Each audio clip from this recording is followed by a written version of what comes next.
last video we showed you the Trinity River Trail. This video I figured that I would show you our favorite park, Reverchon Park.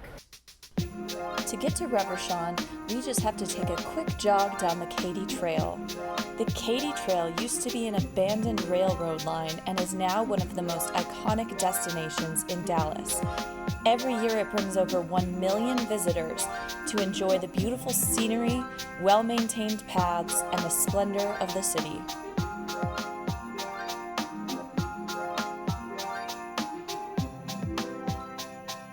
And what better time to walk the trail?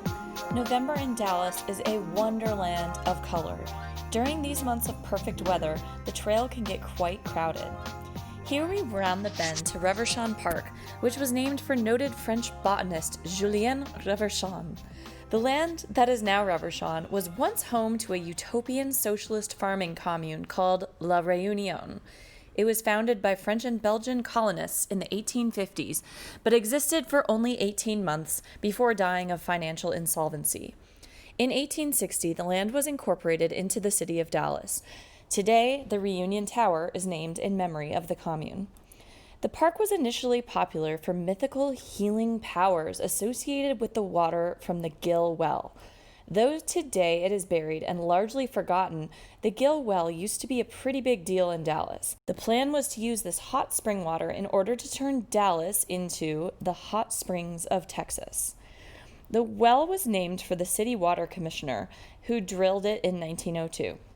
According to a 1902 edition of the Dallas Morning News, City Council's goal was to create the deepest well in the state in order to settle once and for all the question as to whether or not an underground sea lay beneath the earth. The drilling was slow going and went on for 2 years until it finally reached a depth of more than 2,500 feet. They indeed discovered an underground reservoir, and from its depths flowed pure mineral water, which had the power to naturally heal every malady, or so they believed. At first, the mineral water was made available to Dallas citizens free of charge. Just show up at the fountain with a bucket. Unfortunately for them, the water was quite pungent smelling. Eventually, Dallas realized that this was a financial opportunity. There was good money to be made from this miraculous water. They opened the Gill Well Sanitarium and Bathhouse on the land that is now Reverchon. Parkland Hospital, right down the street, got its share of curative water pumped directly into the hospital for patient use.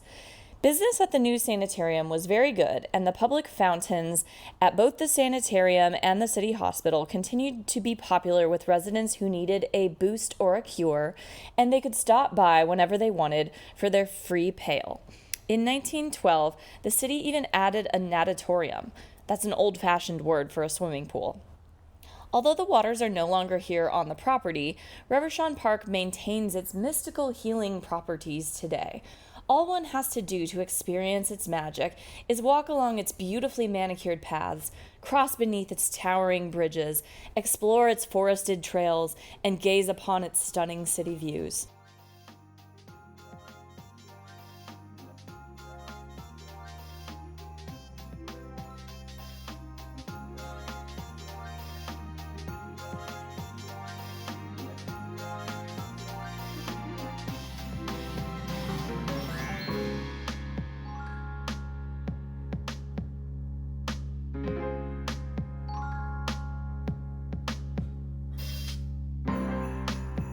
The Missouri-Kansas-Texas Railroad, abbreviated as the MKT, which later got shortened to Katy, decided to move its tracks.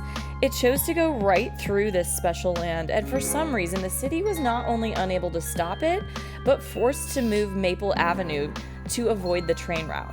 After that, Reverchon Park essentially fell into disuse and neglect. By the 1980s, it was notoriously crime-ridden. But a rejuvenation project in 1998 helped turn it into what it is today, Dallas's own Central Park. A special thanks to flashbackdallas.com for the history lesson.